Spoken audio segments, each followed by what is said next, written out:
Europe 1. Cyril Lacarrière, journaliste à l'Opinion, qui est également un de nos chroniqueurs, qui est ici présent. Pour se remettre tous les enjeux en mémoire, on s'adresse ici aux puristes et aux touristes. Rappelez-nous ce qu'est l'Access Prime Time et surtout comment les choses s'organisent, y compris et surtout cette saison. Alors, quand on parle de l'Access Prime Time, il y a la vision large et la vision réduite. À l'origine, il s'agissait de la tranche qui précède uniquement les journaux de 20h, mais depuis l'arrivée des chaînes de la TNT, qui ne font, vous le savez, pas de JT. La définition a été revue. Désormais, le carrefour s'étend jusqu'à 21h, voire même pour ceux qui font du rab, comme Hanouna ou Barthez, au-delà. Donc pour résumer, l'Access, ce sont les programmes qui débutent vers 18h et se terminent vers 21h. Si le prime time, donc le programme de la soirée, reste majoritairement la case la plus regardée, c'est l'Access qui fait aujourd'hui l'objet de toutes les attentions. Il n'y a qu'à voir la manière dont le match Touche pas à mon poste, quotidien, c'est à vous, accapare l'attention, celle du petit monde des médias, bien sûr, nous, mais surtout celle autrement plus importante des annonceurs. Ce sont eux le nerf de la guerre. Car si les chaînes investissent massivement dans ce créneau, c'est pour attirer de la publicité, et tout particulièrement celle qui rapporte beaucoup.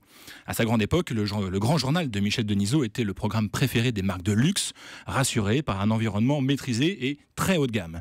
Normal donc qu'aujourd'hui on les retrouve plus sur TMC, dans l'émission de Yann Barthès, ou autour de C'est à vous, avec vous désormais Anne-Elisabeth Lemoine, que dans Touche pas à mon poste, nettement plus imprévisible. Et c'est d'ailleurs pas un hasard si aujourd'hui Yves Calvi fait son arrivée sur Canal+. Le journaliste a une image d'homme sérieux et rassurant, peut-être de quoi convaincre quelques marques prestigieuses de faire leur retour sur l'Access de la chaîne. Après une saison catastrophique, c'est en tout cas le pari des dirigeants de Canal. Avec son producteur Jérôme Bellet, il s'emploie en tout cas à bâtir un programme de standing pour être certain que l'info du vrai, c'est le titre de sa nouvelle émission, ne ressemble pas aux autres. Le duo Calvi-Bellet tente en ce moment de convaincre une série de personnalités, des experts, des éditorialistes, de signer un contrat d'exclusivité avec Canal+. Selon nos informations, un journaliste du Figaro et une de l'Express ont déjà accepté de s'engager. Et c'est pas sans poser problème à d'autres programmes comme C'est dans l'air qui vous précèdent sur France 5 ou 24 heures Pujadas, la nouvelle émission de David Pujadas sur LCI. Deux émissions extrêmement consommatrices d'experts et créées par Yves Calvi et Jérôme Bellet. Mais pour l'heure, ni France 5 ni LCI ne semblent décidés en tout cas à suivre le pas de Canal+. J'en reviens à nos histoires de pub. Ah oui.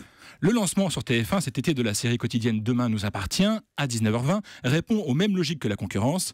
Si la chaîne a des jeux en magasin, elle doit surtout se renforcer sur sa cible, les ménagères de moins de 50 ans, qu'on appelle aujourd'hui avec une petite pudeur de gazelle, les Françaises responsables des achats de moins de 50 ans.